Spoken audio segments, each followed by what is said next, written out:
Assalamualaikum warahmatullahi wabarakatuh.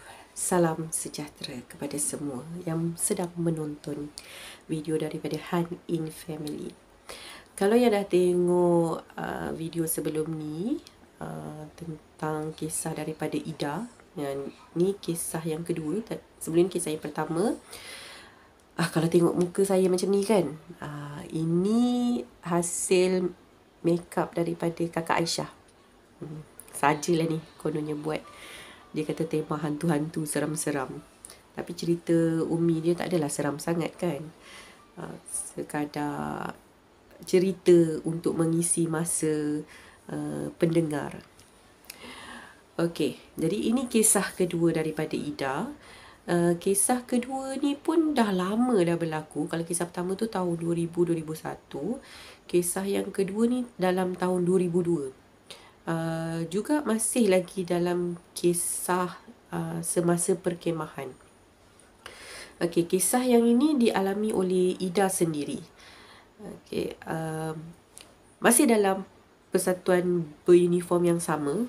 Saya tak sebutkanlah nama badan beruniform tu sebab atas permintaan Ida ni sendiri. Okey, Ida ni dia memang aktif dalam badan beruniform tu dan banyak perkemahan dia dah sertai. Dan kali ni dia sertai perkemahan ni di sebuah hutan yang berhampiran dengan sebuah gunung yang agak terkenal di negeri Sarawak. Okey. Jadi Ida ikut perkemahan ni. Perkemahan ni adalah selama 3 hari 2 malam. 3 hari 2 malam, tak jauh daripada sekolah Ida.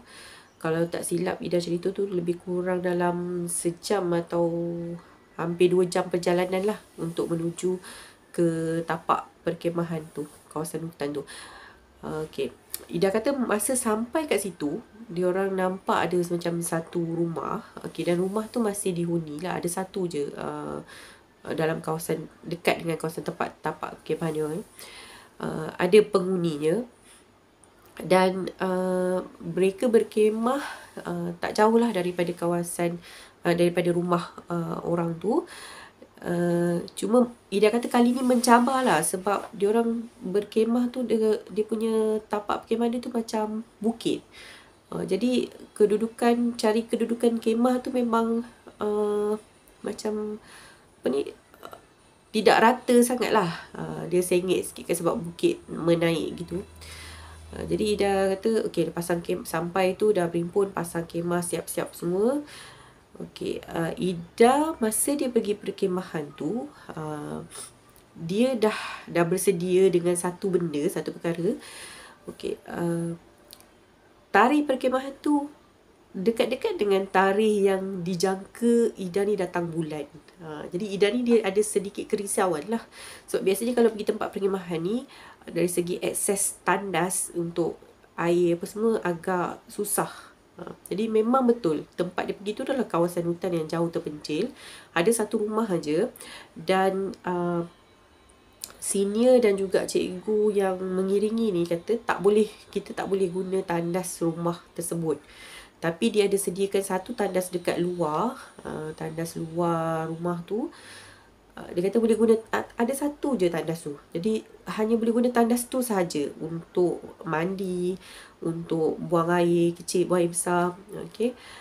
Dan akses air adalah terhad. Tak bolehlah nak mandi sakan-sakan ke kan. Kalau boleh tak mandi pun tak apa. Cukup untuk nak ambil wuduk ataupun untuk buang air yang terdesak. Dengar macam ada bunyi orang menjerit. Okey. Jadi Ida ni dia risau dan dia berharap sangat yang semasa perkemahan tu bulan tu tak datang kan. Okay, tapi dia bawa tuala wanita tu sebagai persediaan sekiranya bulan tu datang juga. Okay, jadi hari yang pertama tu, pengalaman yang Ida ceritalah. Ini satu pengalaman yang sangat menarik kata Ida. Sebab tapak perkemahan diorang tu kawasan bukit. Jadi bila solat dan arah kiblat adalah mengarah ke atas bukit. Jadi diorang berdiri tu bila sujud tinggilah sikit kan, berdiri kat bawah. Macam mana nak cakap, boleh bayang tak? Okay, pendengar semua boleh bayangkan tak, kita berdiri tapi atas tu macam bukit sikit kan, tinggi sikit. Dia memang kawasan tu, itulah kawasan yang paling sesuai, paling rata lah juga sikit kan. Tapi bila kita nak bangun daripada sujud tu kan, bila sujud kita nak bangun tu, Ida kata kena bangun perlahan-lahan. Kalau bangun yang laju takutnya terjatuh ke belakang. Sebab apa ni, dalam keadaan kita dekat bukit kan. Okay. Tu selingan cerita Ida, pengalaman dia kata solat semasa di tapak perkemahan. Dan solat Ida kata bila pergi perkemahan ni, tak ada lah yang solat bawa telekung siap-siap apa semua ini.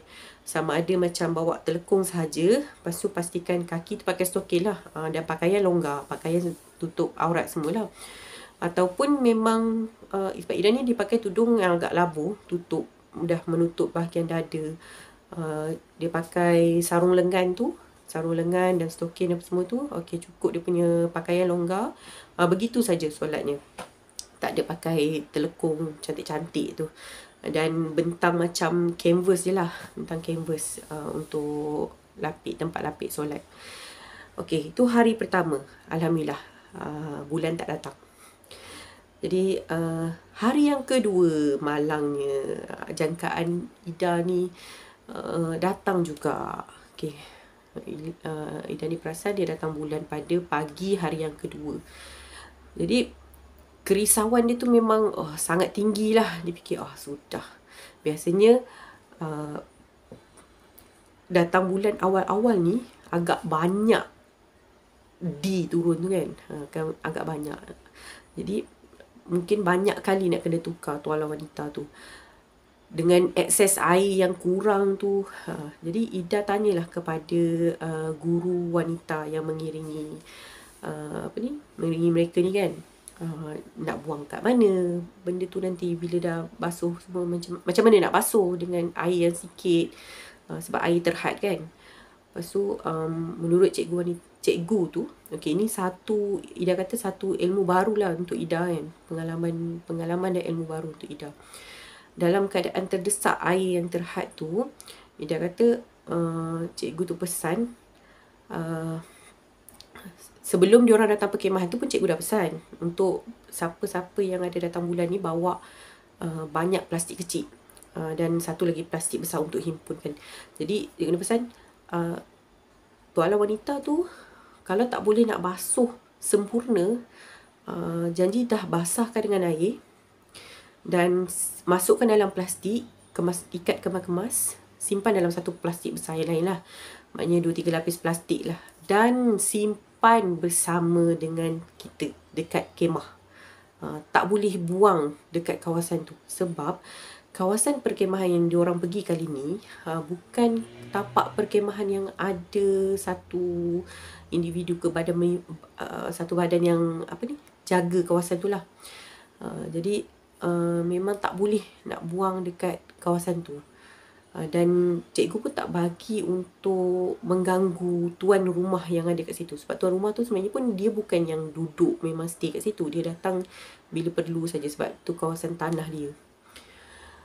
Okay, jadi cikgu tu bagi tahu macam tu lah. Tu cara dia untuk tak buang lah, kita tak buang. Kita simpan dulu sebab nanti bila dah balik ke sekolah barulah buang. Dan kalau terkena pada seluar kecil tu, jadi basuh sikit-sikit je sebab air terhad kan, maknanya tak boleh nak basuh bersih. So pastikan simpan ni, nanti bila balik ke sekolah basuh balik bersih-bersih.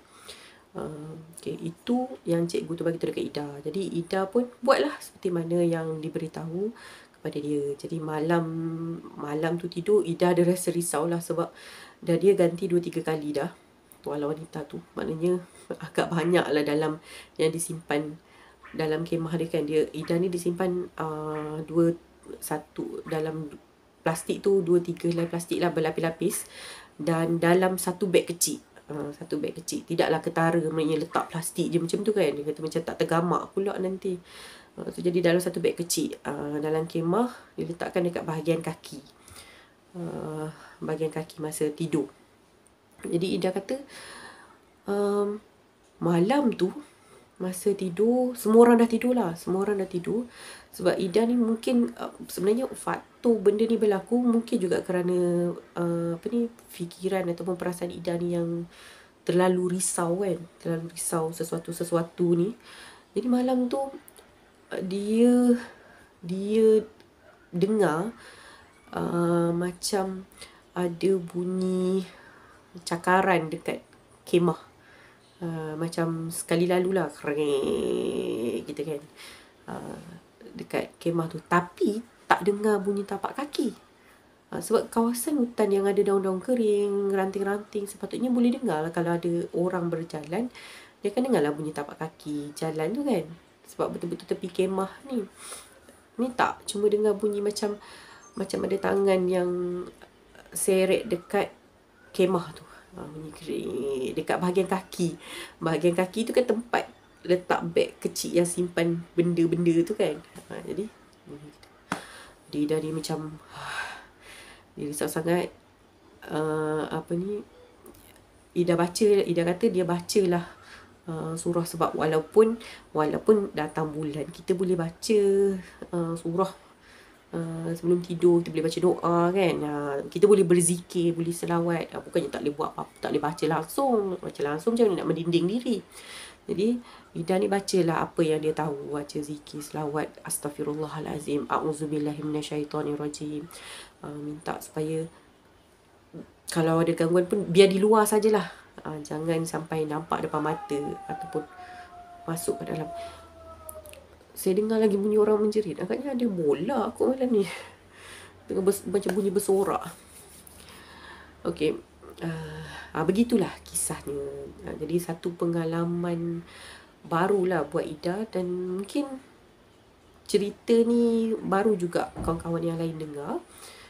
Macam mana cara kita nak uruskan tuala wanita tu bila kita dalam dekat kawasan perkemahan macam itulah.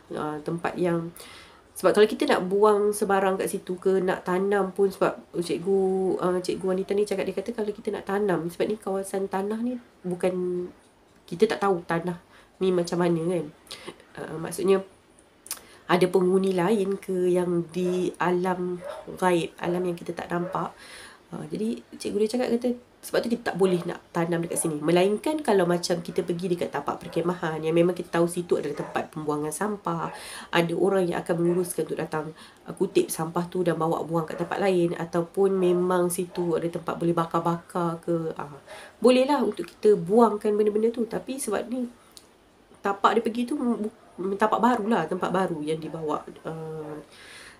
Jadi tak boleh nak buang sebarang-sebarang. Terpaksa simpan dulu dan bawa pulang. Nasib baiklah perkemahan tu selama 3 hari 2 malam. Jadi 2 hari lah. Sebab Ida ni dia kata dia datang bulan masa hari yang kedua. Jadi malam tu dia tidur yang ada gangguan. So hari yang ketiga, hari ketiga tu tengah hari dah bertolak balik. Jadi alhamdulillah tak ada lah tidur yang malam yang kedua pula kan. Memang nanti kan apa pula lagi gangguan yang ada. Menurut Ida ni, dia kata masa dia dengar bunyi tu, dia tengok kawan-kawan dia yang lain tu tidur nyenyak lah. Tak ada, maknanya mungkin Ida ni seorang je yang dengar bunyi tu. Jadi dia tak ada lah nak kejut kawan-kawan dia yang lain. Dia kuatkan diri dia seorang macam tu je lah. Dan dia paksa diri dia untuk tidur juga. Sebab dia tahu masa aktiviti perkemahan dia orang ni, nanti dalam masa dia tidur tu, kejadian tu macam awal lagi kot, dalam pukul 12, pukul 1. Sebab dia orang kena tidur awal. Dalam pukul 2, pukul 3 tu dia orang dikejutkan untuk aktiviti tengah awal pagi. Aktiviti tengah malam awal pagi. Jadi itulah Ida tu dia kuatkan juga semangat dia. Bila dia dah bangun bila esok siang hari tu, memang dia tanya kat kawan-kawan dia yang tidur dalam satu kemah tu, memang dia orang cakap tak ada, dia orang tak ada dengar apa-apa. Dan alhamdulillah lah, tak ada gangguan yang lebih serius berlaku. Jadi itu adalah pengalaman besar buat Ida. Sebab tak pernah lalui benda macam tu kan. Jadi macam mana pula dengan kawan-kawan yang mendengar cerita ni? Ada tak yang mempunyai pengalaman yang lebih kurang sama dengan Ida? Ataupun pengalaman anda yang melibatkan dari segi bila datang bulan ni. Okay.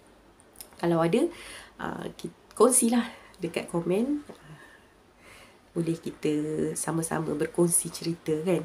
Okay. Jadi itulah kisah Ida, kisah kedua daripada Ida. Okay, nanti saya akan sambung dengan kisah yang ketiga.